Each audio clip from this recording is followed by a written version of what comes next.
Bien amigos, son las 10 de la mañana con 38 minutos. Agradecemos muchísimo la gentileza del analista económico, licenciado Javier Aliaga, con quien vamos a dialogar sobre temas importantes. ¿Cómo está? Qué gusto saludarle. Le habla Laura Vázquez.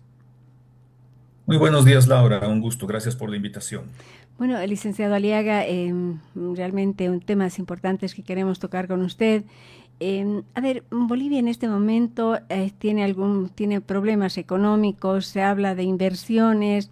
¿Cómo tendría que trabajar el país, el presidente, con relación a este sector? Bueno, mira, el tema de las inversiones es fundamental. Creo que lo más importante es tener un punto claro de partida, ¿no? El país se está esperando que el 2026 tenga un decrecimiento de 3,6, o sea, vamos a tener un decrecimiento económico. Mis estimaciones es que vamos a tener un decrecimiento de hasta 4% si sumamos un poco el tema de los 53 días de bloqueo y demás que pueden elevarnos la perspectiva al alza, ¿no? Entonces tenemos una economía en recesión que va a decrecer 4%, que vamos a tener una inflación de 10% o un poco más si vemos puede ser el impacto de los ajustes en los precios de la gasolina y demás, el efecto del niño, entonces podríamos tener una pérdida de poder adquisitivo significativo. Tenemos más de 5,5 millones de personas en pobreza, un nivel de desempleo y de subempleo muy alto. Estamos en un proceso de estabilización del tipo de cambio que todavía no acaba de consolidarse. Tenemos un nivel relativamente bajo de reservas internacionales, lo cual nos avisora que todavía no estamos en un proceso pleno de estabilización cambiaria. Tenemos una reducción del déficit fiscal que no es la que esperábamos y tenemos todavía reformas, sobre todo en el sector energético y en la parte de inversión, que todavía no han avanzado. No, entonces, en ese contexto, pensar en el tema de inversiones es pensar en reducir la prima de riesgo. A los inversionistas lo que más les interesa es el riesgo que tienen en un país. Bolivia actualmente tiene un riesgo país de un poco más de 400 puntos, lo cual significa que cuando un inversionista viene a Bolivia va a pedir 4 puntos más adicionales a una tasa libre de riesgo. Le pongo como un ejemplo. Es un proyecto que usualmente se pide un 7-8% de tasa de interés para el proyecto. En Bolivia va a ser de entrada 12. Si adicionalmente tienes riesgos regulatorios, riesgos cambiarios, riesgos de tasa de interés, riesgos de convertibilidad, riesgos geológicos en el caso de hidrocarburo, todos esos riesgos se van sumando. Entonces un inversionista podría decir, yo no quiero 7, quiero 16. Entonces, el verdadero desafío de una ley de inversión es primero poder desatarse de las camisas constitucionales que tiene, que son fundamentales y que hacen que prevalezca este tipo de riesgos. Y segundo, es poder estructurar una cadena de incentivos y una disminución de estos riesgos o estrategias de mitigación de estos riesgos, tal que los inversores digan, bueno, me interesa venir a Bolivia porque aunque el país tiene una situación todavía complicada, hay señales de que puedo mitigar estos riesgos, ¿no? Entonces creo que ese es el verdadero desafío que tenemos ahora.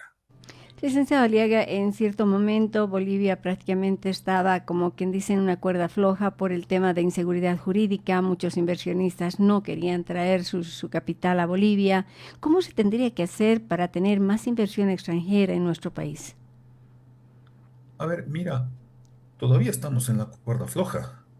Bolivia está con niveles de inversión extranjera directa muy inusualmente bajos.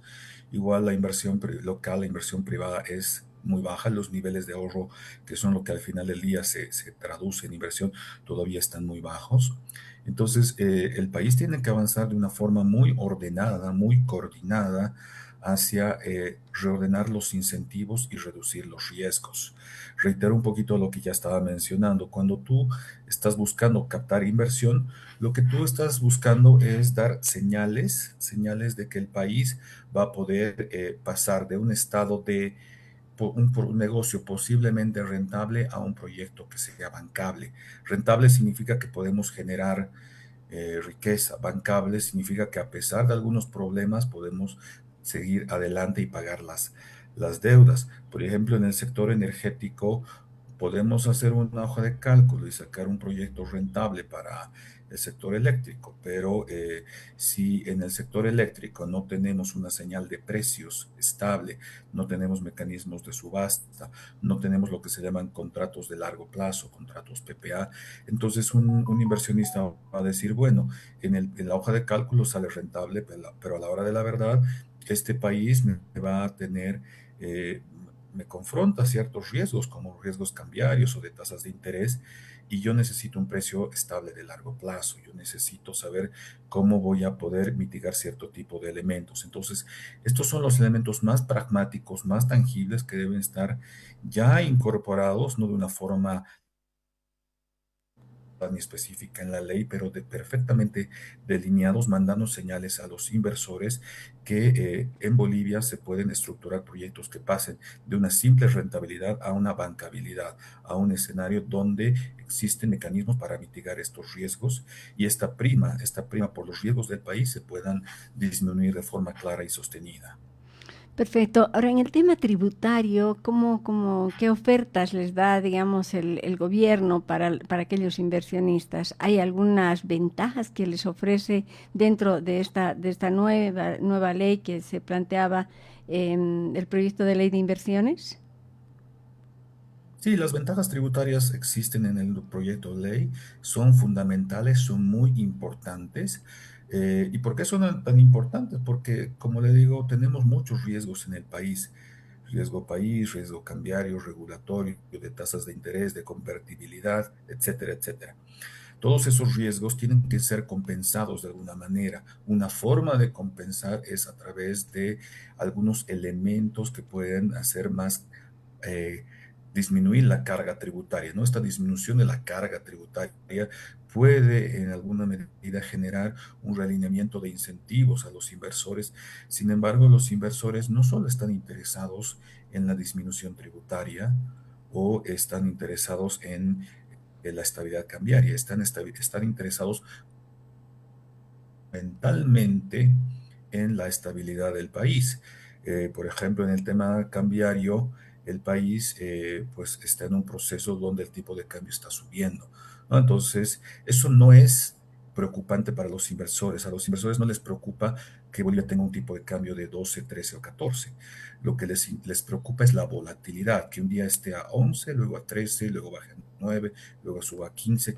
Esos cambios abruptos, esa volatilidad es la que les preocupa. Entonces, eh, es muy importante las reducciones o los elementos tributarios para generar incentivos, pero en la medida en que no tengamos estabilidad macroeconómica, va a ser muy difícil que podamos generar señales, más allá de que tengamos una ley muy bien escrita, que podamos avanzar, en mi opinión, hacia una reforma parcial de la Constitución que libere algunas ataduras que tiene la inversión, mientras el país no llegue a estar plenamente estabilizado, va a ser muy difícil poder mandar señales a los inversores.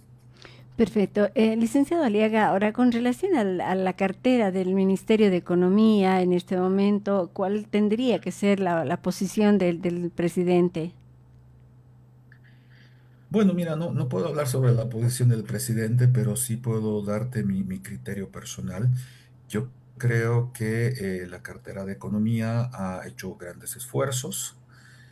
Creo, y lo digo con mucha convicción, ha equivocado la secuencia de la reforma. ¿Ya? En economía importa mucho el timing, el tiempo, la secuencia de la reforma. Desde mi perspectiva, este proceso debía haberse encarado de entrada con la estabilización del tipo de cambio. Ese era el paso uno. Eso inevitablemente implicaba reforzar las reservas internacionales en el Banco Central y eso tenía que ver mucho con poder acceder a un crédito de libre disponibilidad del Fondo Monetario. Para mí eso era lo primero que tenía que hacerse. Lo segundo, o en paralelo, era la eliminación total de los subsidios, al menos del diésel, para poder tener no solo un precio nivelado, sino un precio que se esté moviendo con el precio internacional. Y eso se podía hacer, porque si piensas, cuando se niveló la primera vez el precio en enero de este año, la gasolina se niveló al 86% y el diésel a precio internacional. Entonces no nos faltaba mucho para llegar a una nivelación total y ahí dejar flotando el tipo de cambio, estructurar un mecanismo de estabilización donde se ahorraba un poco de dinero para poder lograr mitigar algunos efectos de volatilidad si se presentaban escenarios como el que se presentó de la guerra de Hormuz. Eso era lo segundo que venía en la lógica de reforma y dejar que el tipo de cambio vaya a nivel de equilibrio. A nadie le gusta que el tipo de cambio suba, a nadie le gusta. Pero hay una razón de fondo para que el tipo de cambio llegue a su equilibrio y su equilibrio es 12, 13, habrá que estimarlo bien. ¿Por qué es necesario eso? Porque durante 20 años eh, nosotros hemos usado reservas del Banco Central para tener un tipo de cambio fijo a 6,96. Ese tipo de cambio ha hecho que nosotros importemos todo, todo. Entonces, Bolivia no produce nada, todo lo importamos, importamos hasta tomates, lechugas, etcétera. Si queremos darle viabilidad al país, el péndulo cambiario tiene que girar hacia un tipo de cambio donde las importaciones sean tan costosas que el país tenga incentivos para empezar a volver a producir. A nadie le gusta el tipo de cambio alto, pero un tipo de cambio alto nos permite generar, junto con políticas de competitividad sectorial, una nueva orientación hacia que el país vuelva a producir, que es lo que necesitamos. No tenemos dólares porque no exportamos. Entonces, un tipo de cambio alto nos puede permitir eso. Creo que el gobierno ha hecho un poco de política hablando de mantener un tipo de cambio 9 y el ex ministro decía que esto era bueno y era bueno para su imagen, pero no era bueno para el país. Ese tipo de cambio debería llegar gradualmente a un nivel de equilibrio con políticas sectoriales para reforzar la competitividad. Esa es una parte de la agenda fundamental y estabilizar el tipo de cambio también abre la perspectiva a decir, una vez que la economía está estabilizada, los inversores sobre premisas más sólidas y estables pueden definir cuáles son los mejores escenarios para poder invertir. Entonces creo que los desafíos que tiene el próximo ministro son los mismos que teníamos hacia principios de año, posiblemente un poco más complicados porque no hemos reducido déficit fiscal, porque hemos perdido un 10% del PIB con los 53 por días de bloqueo y porque tenemos un precio de carburante del petróleo internacional mucho más alto que nos da márgenes fiscales mucho menores de los que teníamos al principio de año. Perfecto. Licenciado Aliaga, finalmente en este momento tenemos al señor Oscar Mario Justiniano, que asumió de manera interina la cartera de Economía. Él es prácticamente el ministro de Producción de Medio Ambiente y Agua. Esta cartera de la economía es muy importante para los bolivianos. ¿No será un riesgo que prácticamente el gobierno, el presidente actual está tal vez poniendo en riesgo? Bueno, mira, la política económica no es una cuestión de personas, es una cuestión de institucionalidad y de tener claridad sobre las políticas. Yo le deseo al ministro Justiniano, si es ratificado en la cartera, la mayor de las suertes. Pero de nuevo, no es nada, esto no es un tema de personas. Nadie desconoce que se requiere personas con conocimiento y liderazgo, pero sobre todo lo que se requiere es que el país tenga una mirada clara de qué es lo que tiene que hacer, cuál es la secuencia que debe encarar. En ese sentido, yo no entraría a discutir sobre la pertinencia o no pertinencia de una persona, sino sobre la necesidad de poder tener con claridad la hoja de ruta del país. Mira, el país ha accedido a un crédito del Fondo Monetario que todavía no se cristaliza. El momento en que el Fondo Monetario dio luces de que aceptaba ese préstamo a Bolivia, debería haber el gobierno publicitado cuál es su hoja de ruta, qué es lo que aceptó el Fondo Monetario para darnos ese préstamo. Entonces, nosotros deberíamos saber en detalle todo lo que se acordó. Esa es la hoja de ruta y eso es lo que nos daría certidumbre. ¿Ya? Ahí el gobierno inicialmente pidió creo que 5.000 millones, luego bajó a 3.000 millones, luego a 1.900. Esas reducciones nos dan una clara pauta que el Fondo Monetario todavía no está plenamente convencido de la receta. No puedo hablar a nombre del fondo, pero me parece que entre líneas es muy claro que si nos han dado montos menores es que todavía estamos en un estatus de veremos cómo va evolucionando el país y esa hoja de ruta debería estar clara en el sector energético que es fundamental porque un país sin energía es un país que no puede salir de una crisis. Tenemos anuncios de yacimientos hace más de un mes de que nos van a dar una nueva información sobre cuántos son las reservas de gas. Necesitamos saber ese número, porque ese número nos permite establecer cuál es el grado de emergencia para la política energética, porque acá estamos hablando en un escenario macroenergético. Está profundamente vinculada la parte energética con la parte macroeconómica y microeconómica del país. Entonces, más allá de desearle suerte al ministro, si es ratificado, necesitamos información sobre la hoja de ruta porque acá no son personas, son políticas. Perfecto, licenciado Aliaga, le agradecemos mucho por esta explicación, por estas luces que nos da directamente en el tema económico. Ojalá el país vaya por buen camino, como usted bien decía, no son las personas, es la política que tendría y bueno, la planificación que tendría el Ministerio de Economía y obviamente a la cabeza del mandatario.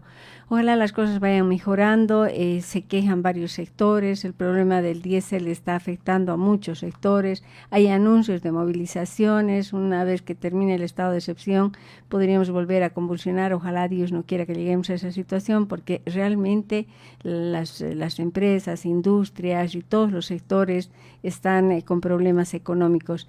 Le agradecemos mucho por esta gentileza, licenciado Aliaga. Muchas gracias, Laura, un gusto y atento a cualquier convocatoria. Claro que sí, muchas gracias. Gracias. Reiteramos la entrevista junto al analista económico